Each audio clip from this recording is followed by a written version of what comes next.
The horses called at dawn, voices sharp with hunger. Inside the ranch house, Cole Dawson heard them through the fever distant. Wrong. He tried to rise. The room tilted. His body refused. Outside, yesterday's hay lay untouched in the trough. No one knew yet that he was dying. The fever had taken him in the night. First the chills, shaking him awake in darkness. Then the fire, his skin burning. His thoughts scattering like spooked cattle. He'd crawled toward the door sometime before dawn, thinking of the horses, thinking of water buckets that needed filling. He'd made it halfway across the floor before his strength gave out. Now he lay there, cheek pressed to cold wood, listening to his animals cry. Grace Porter drove past the ranch at first light, her wagon rattling toward town. She had errands, flour to buy, fabric to pick up from the mercantile. Christmas was 3 days away. She had preparations to make. But something stopped her. The Dawson place looked wrong. No smoke rose from the chimney. No lantern glow showed in the windows. And those horses their calls carried across the frozen morning, frantic and raw. Grace's hands tightened on the reins. She could keep going. Cole Dawson was a grown man, capable and self-sufficient. He'd made it clear these past 2 years that he preferred solitude. The whole county knew he'd shut himself away after his wife died. The horses screamed again. Grace turned the wagon around. She approached the barn first, her breath clouding white in the December cold. The door hung slightly open. Inside, 8 horses stamped and shifted, their water buckets bone dry, their feet untouched from the day before. Fear gripped her throat. Grace turned toward the house. The door was shut, the windows dark. She knocked once, twice. No answer came. She tried the latch unlocked. Mr. Dawson. The interior was cold. The fire in the stove burned down to ash. And there, on the floor between the bed and the door, lay Cole Dawson. One hand still reached toward the latch. Grace knelt beside him, pressed her fingers to his throat. His pulse beat weak but steady. His skin burned like coals. "Lord," she whispered, "help me get him to bed." Grace struggled with Cole's weight, half dragging, half carrying him the few feet to the bed. He was solid muscle and dead weight, barely conscious. When she finally got him onto the mattress, she covered him with every blanket she could find. His eyes flickered open.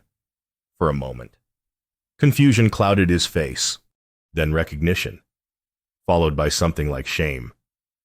"The horses," he rasped. "Can't let them. Sarah would never." He tried to rise. Grace pressed him back down with one hand. "The horses will be fed," she said firmly. "You stay here." She stoked the fire, added wood until heat began filling the room. Then she ran for her wagon. Town was 20 minutes away if she pushed the horses hard. Doc Brennan would come. He had to. The ride felt like hours. She found the doctor at his office, preparing for morning rounds. One look at her face and he grabbed his bag. They arrived back at the ranch just past noon. Doc Brennan examined Cole with practiced efficiency, checking his pulse, listening to his lungs, feeling the heat radiating from his skin. "Severe fever," he said finally. "Could be pneumonia starting. Hard to say yet." He looked at Grace. 3, maybe 4 days minimum bed rest. Someone needs to watch him. And that ranch won't run itself. Cole stirred, his voice thread thin. "Can't ask anyone." "You're not asking," Grace said. "I'm offering." Doc Brennan's expression shifted concern, mixed with something else.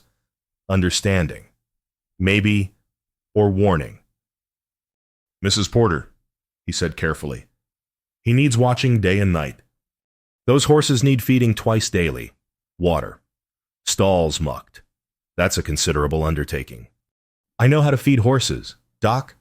"I'm sure you do." He closed his medical bag with a decisive click. "But you know how people talk."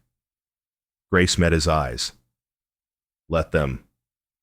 Animals don't wait for gossip to end." Doc Brennan nodded slowly. then turned to leave. At the door, he paused. "I'll check back tomorrow. Send word if he worsens." After he left, Grace stood in the doorway between house and barn.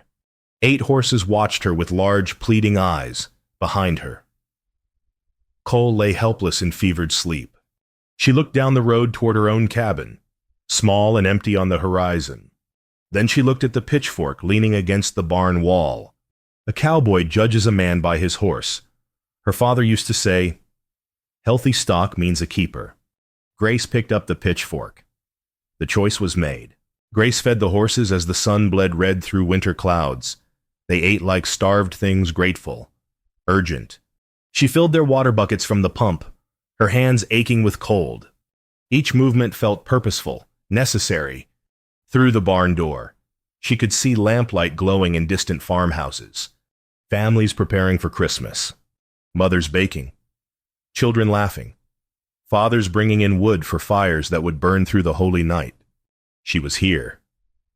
Alone. Choosing this.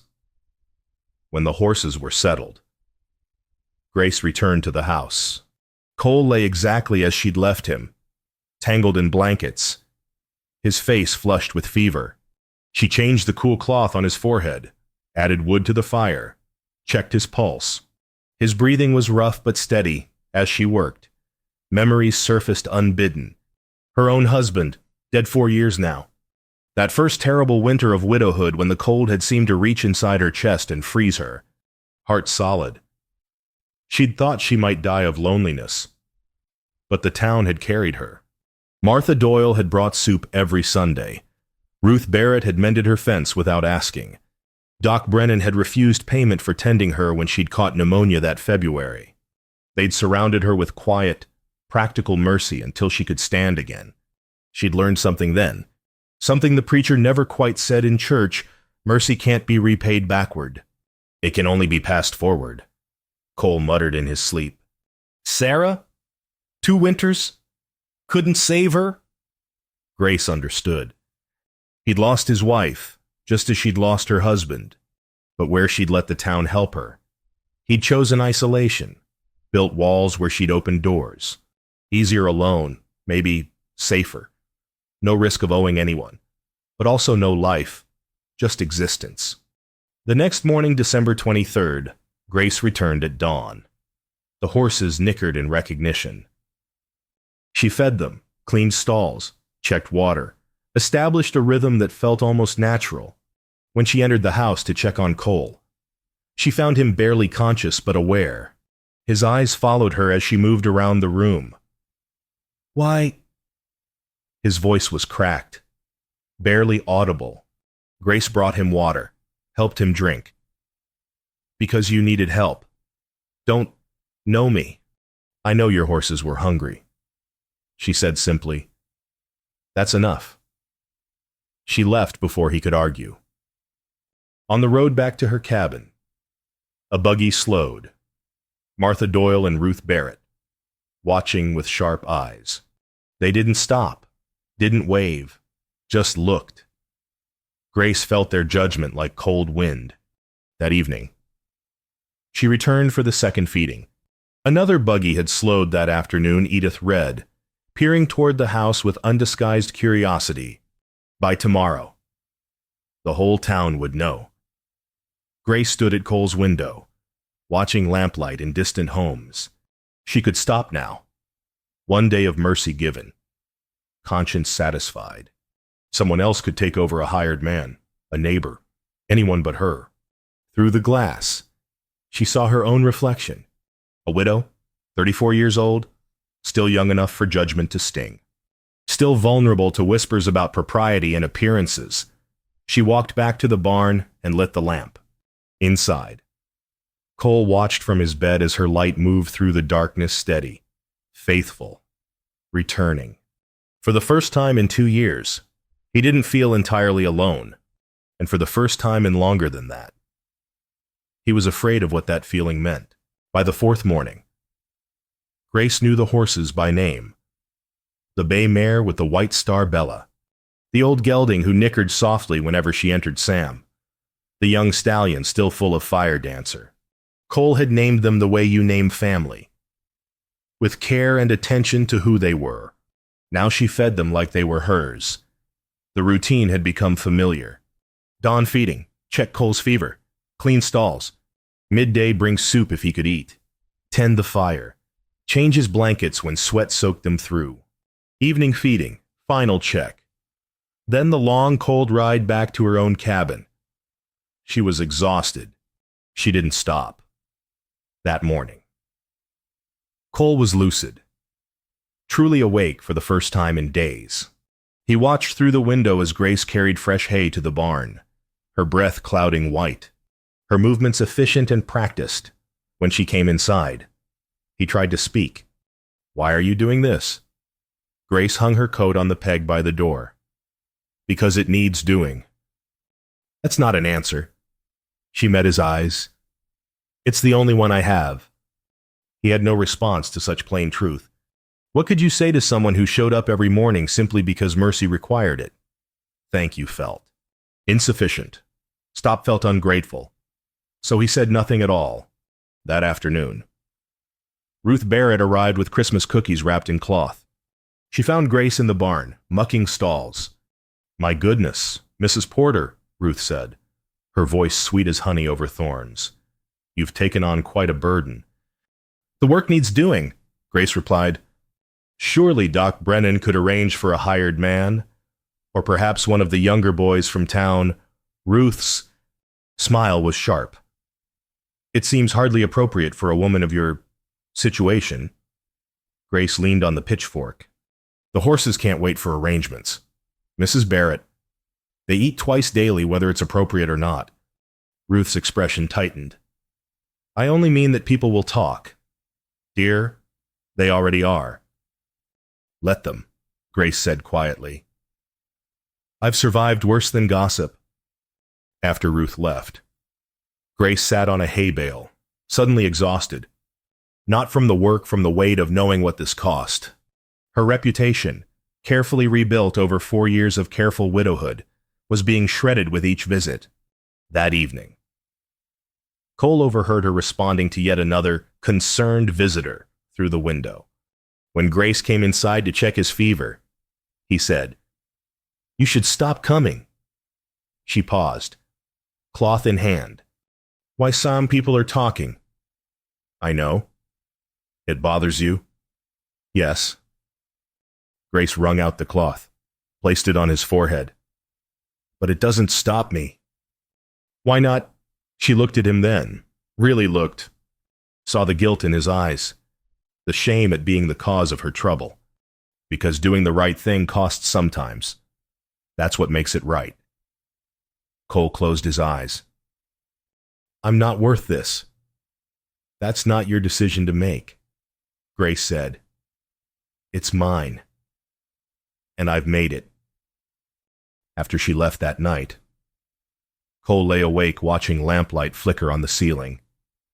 5 days she'd been coming. 5 days of sacrifice he couldn't repay, couldn't stop, couldn't even properly acknowledge because his pride choked every word of gratitude before it could reach.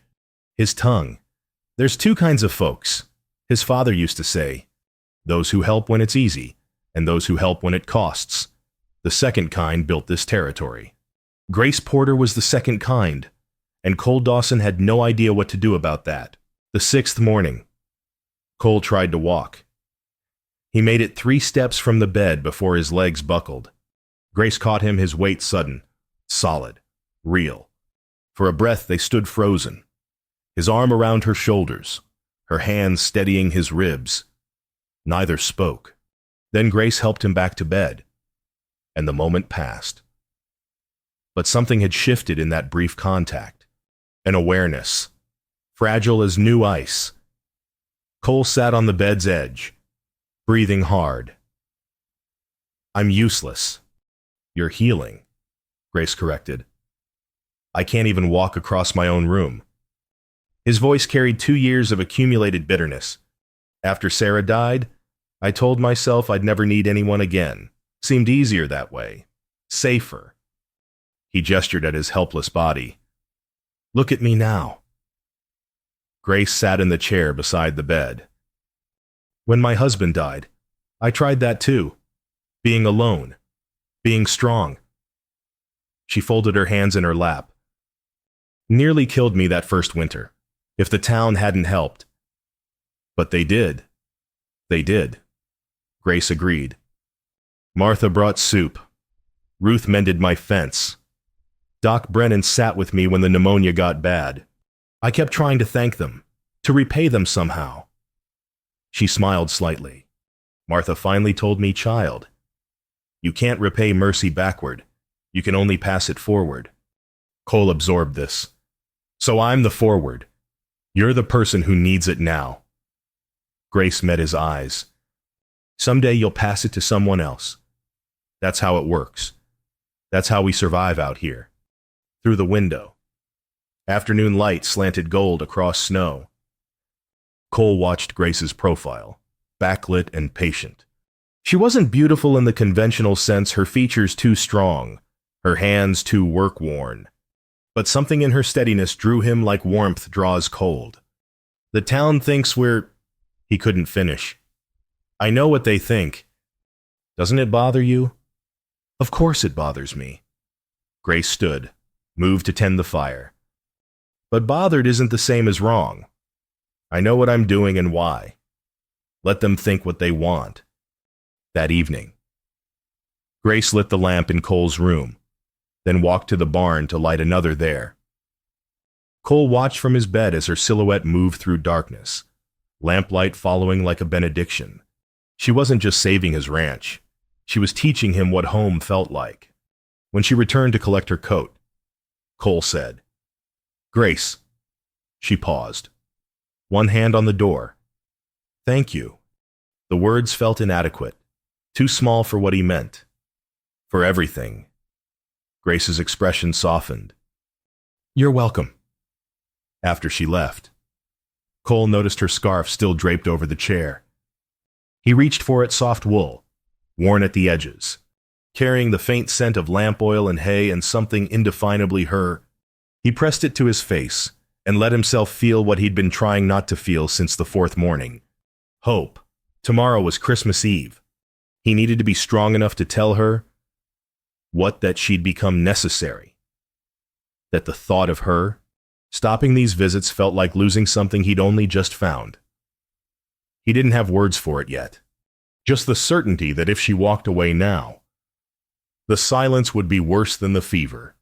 Cole folded her scarf carefully and placed it on the bedside table where he could see it. Outside, the first snow began to fall. They arrived on Christmas Eve morning like a delegation, 3 buggies, 6 righteous eyes. 1 casserole meant his weapon. Martha Doyle knocked twice, firm and purposeful. Grace answered. Flour dusting her hands, she'd been making bread for Cole. Mrs. Porter, Martha said, voice sweet as poisoned honey. We've come to check on poor Mr. Dawson. Behind her stood Ruth Barrett and Edith Red, expressions carefully concerned. Grace stepped aside to let them enter, her stomach tight with dread. The women moved through the house with judging eyes, noted the bread rising on the counter, Grace's coat on the peg, the comfortable way she moved through Cole's space. How domestic. Ruth observed. Martha set her casserole on the table with a decisive thump. We've been discussing your situation. Dear, such a burden you've taken on. Her smile was sharp. We think it's time to arrange proper care. Proper care, Grace kept her voice level. A hired man from town, Edith suggested, or perhaps young Billy Carter could help with the feeding. A boy would be more appropriate. Grace understood perfectly. A boy wouldn't spark gossip. A boy wouldn't threaten reputations. Mr. Dawson is recovering well, Grace said quietly. The horses are fed and healthy. I see no reason to change arrangements. Yeah, but surely you understand how this looks. Ruth's concern was theatrical. Overdone. A young widow, spending days alone with a single man. I'm caring for a sick neighbor, Grace interrupted. Nothing more. Martha's expression hardened. We only worry about appearances. Dear, your reputation is already fragile. This prolonged attendance reflects poorly on you and on him. From the bedroom, Cole heard every word. He lay motionless, hands clenched in blankets, rage and shame warring in his chest. Rage at the town's smallness, their inability to see mercy without dressing it in scandal. Shame that Grace was bearing the weight of his need. Suffering judgment meant for him. He should send her away, protect her from this. That would be the right thing, the honorable thing. But God help him. He didn't want her to go. The women finally left, trailing promises to check in again soon like veiled threats. After the door closed, silence fell heavy as snow. Grace stood in the kitchen, not moving. Then she walked to the barn. She didn't cry, just sat on a hay bale while the horses shifted and breathed around her. For the first time since this started, doubt crept in, cold and insidious. Was she helping Cole or harming him? Was mercy worth this cost? The barn door opened. Cole stood in the frame, pale and unsteady, leaning on the doorpost for support. Grace. She looked up. I heard them. His voice was rough. You should stop coming. I'm well enough to manage now. Are you sending me away? The directness of her question surprised them. Both. I'm trying to protect you. Grace stood, brushed hay from her skirt. I don't need protecting. Cole, I need you to decide, do you want me here or not? The question hung between them. Simple and impossible. Cole wanted to say yes. Wanted to tell her that she'd become the lamplight he navigated by. The reason morning felt worth waking for.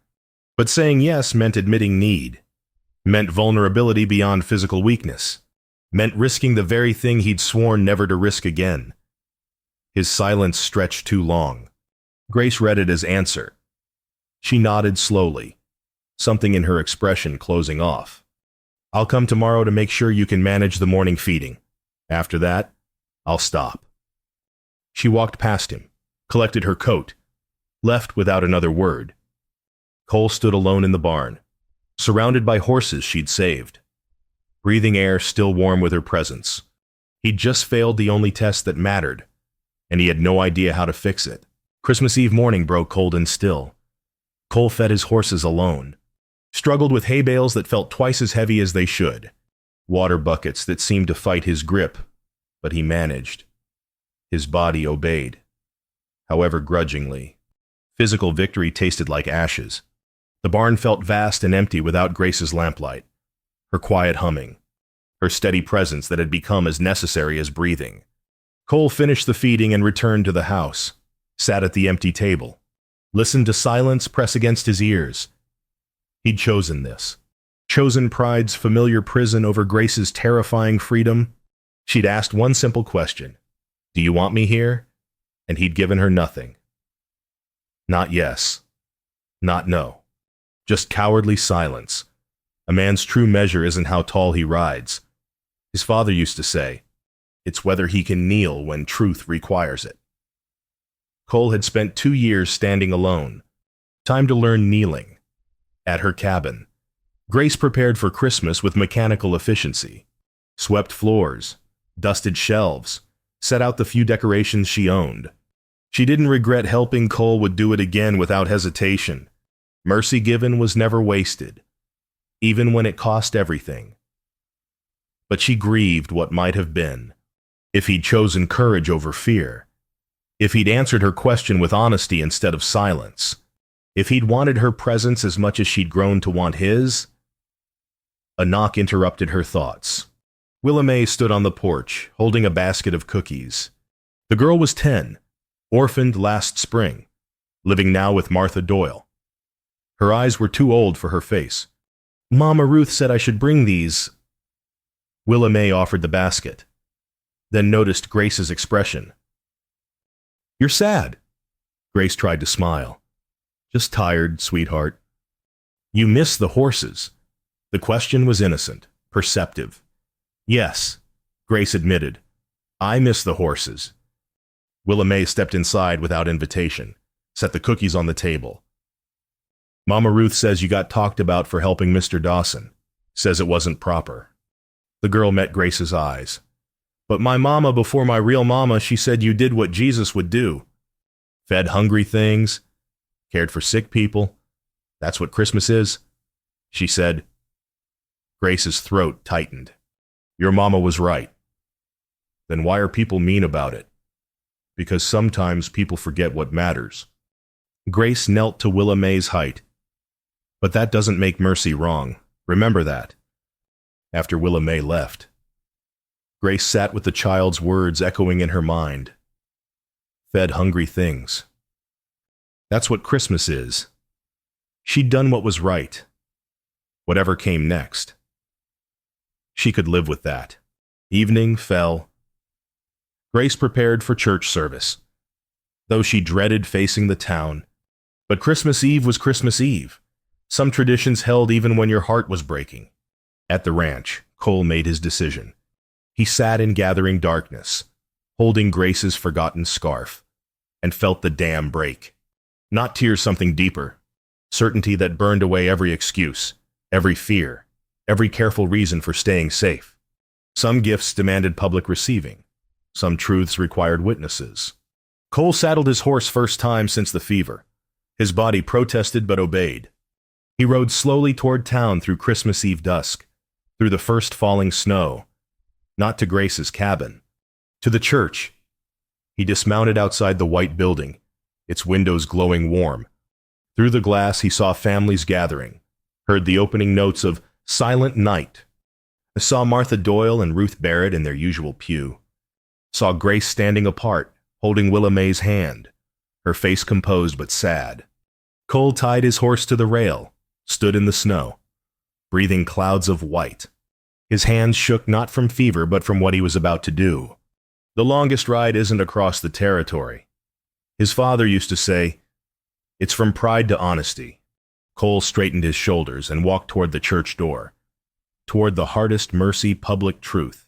Cole entered mid-carol. Every head turned. Pastor Hayes paused at the pulpit, nodded, welcome. The congregation watched as Cole walked down the center aisle, boots loud on wooden floor, hat clutched in both hands. Grace's eyes widened. She tried to shake her head, tried to signal him to stop, spare himself this. But Cole didn't look at her yet. He walked to the front of the church and turned to face them all. Forgive the interruption, Pastor. His voice carried despite its roughness. I have something that needs saying. Christmas Eve seems the right time for truth. Silence settled like snow. Cole looked at the faces watching him. Martha Doyle.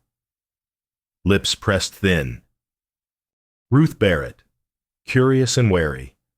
Families he'd avoided for 2 years. And Grace. Standing near the back. Willa May's small hand in hers. A week ago, I fell ill. Cole began. Fever took me hard and sudden. I couldn't rise from my bed. My horses went hungry while I lay there, too weak to help them, too proud to have asked for help beforehand. He paused. Mrs. Porter found me. She didn't ask permission, didn't wait for invitation. She just came. He could see Grace's face now, color rising in her cheeks. Every morning for 7 days, every evening. Fed my horses, tended my fire, kept the ranch from falling apart while I couldn't. She did it knowing what it would cost her. Knowing you'd talk. Martha shifted in her pew. Ruth wouldn't meet his eyes. I heard some of you had concerns. Cole continued, his voice steady. About propriety, about appearances. He let the words hang. I want to be clear, Mrs. Porter showed me more Christian charity in 7 days than I've shown this whole town in 2 years. If anyone's reputation should be questioned, it's mine for taking so long to deserve her kindness. Someone coughed. A baby fussed. Cole pressed forward. She fed my horses when I couldn't. Kept the ranch running when I'd failed it. Did it knowing you'd gossip? Knowing her reputation would suffer. Did it anyway. His voice roughened with emotion. That's not scandal. Friends, that's Christmas made flesh. That's what we're singing about tonight, Grace, arriving exactly when we don't deserve it. Cole finally looked directly at Grace. Her eyes shone with unshed tears. Grace. He said her name like prayer. Yesterday you asked if I wanted you there. I was too afraid to answer. Afraid of needing someone again? Afraid of what it meant? He took a breath. I'm answering now, in front of witnesses. Yes. Not just for the horses. Not just until I'm well. Yes to tomorrow, and every day after, for all the days God grants me. If you'll still have a stubborn fool who needed fever to see what was right in front of him. The church was absolutely silent. Grace stood frozen. Willa May looking up at her with hopeful eyes. Then Grace released the child's hand and walked forward. She crossed the space between them slowly, deliberately. Stopped close enough that Cole could see the tears tracking down her cheeks. Your horses are family now. Cole. Her voice was soft but clear. So are you. She placed her hand in his. The church erupted. Not in scandal or shock, but in joy. Pastor Hayes grinned wide. Someone started Joy to the World, and everyone joined, voices rising in celebration. Martha Doyle stood, walked to Grace, and took her other hand. Welcome, Grace, Martha said. And this time she meant it. Truly welcome. The judgment broke like fever, imperfect, but real. Cole and Grace stood hand in hand, surrounded by lamplight and voices and falling snow visible through the windows. Christmas arriving right on time, dressed in truth and second chances. Outside, the church bell began to ring. Christmas morning broke clear and cold. Grace woke in her own cabin but arrived at the ranch by dawn. Not to work to be. Cole met her at the barn door, already beginning the feeding. They smiled. Shy as children discovering something new and fragile. Then they fed the horses together. Cole moved from stall to stall, greeting each animal by name. You knew her before I did, he told Bella, stroking the mare's star. Knew she was Mercy arriving when I was too foolish to see it. The horses were sleek and content, living testimony to 7 days of faithful care. When the feeding was finished, they walked to the house. Grace had brought fresh bread. Cole put coffee on to boil. They moved around each other with careful attention, learning the dance of shared space. I have something for you, Grace said, producing a package wrapped in brown paper. Made them last week before she didn't finish. Cole unwrapped it. New work gloves, sturdy leather, carefully stitched. Mine were worn through, he said quietly. I noticed. He disappeared into the bedroom, returned with a small box. Inside lay a key newly made, bright brass catching lamplight. Had it made last night after service. Cole said, seemed important that you could come and go. As home. Grace's eyes shone. She took the key, closed her fingers around it. Home, she repeated, testing the word. They stood in the kitchen, morning light streaming through windows, coffee filling the air with its honest smell. Outside, wagon wheels crunched on snow, neighbors arriving with Christmas greetings. Food, reconciliation. Grace moved to the window, watching families approach. They'll forget they ever doubted. Maybe, Cole said, joining her. But we'll remember that you chose right when it cost you everything. Willa May arrived with the first group, ran straight to the barn to see the horses. Her laughter echoed pure and bright, the sound of innocence blessing new beginnings. Cole and Grace watched from the doorway, his arm resting naturally around her shoulders. I thought I was alone by choice, Cole said quietly. Turned out I was just afraid of owing anyone. You don't owe me, Grace replied. We care for each other. That's what family does. The word settled between them, family no longer frightening. Grace mentioned plans for a spring garden, maybe expand the kitchen plot. Cole talked about buying new broodmares, building up the herd. Separate futures becoming one future, unhurried and natural. They had time now. Evening fell soft and early, winter light fading to blue. Cole and Grace stood in the barn one last time before bed, surrounded by gentle horse breath and the smell of hay. Grace's lamp hung on its hook, permanent now, not borrowed. Cole took her hand. "Thank you for feeding my horses," Grace smiled. "Thank you for letting me stay." They walked toward the house together, their footprints side by side in fresh snow. Through the window, lamplight glowed warm, no longer the cold light of isolation, but the bright warmth of home found, claimed, and cherished. Snow fell soft over the ranch, covering old tracks, blessing new beginnings. Inside the barn, the horses nickered contentedly in the darkness. All was well. All was exactly as it should be.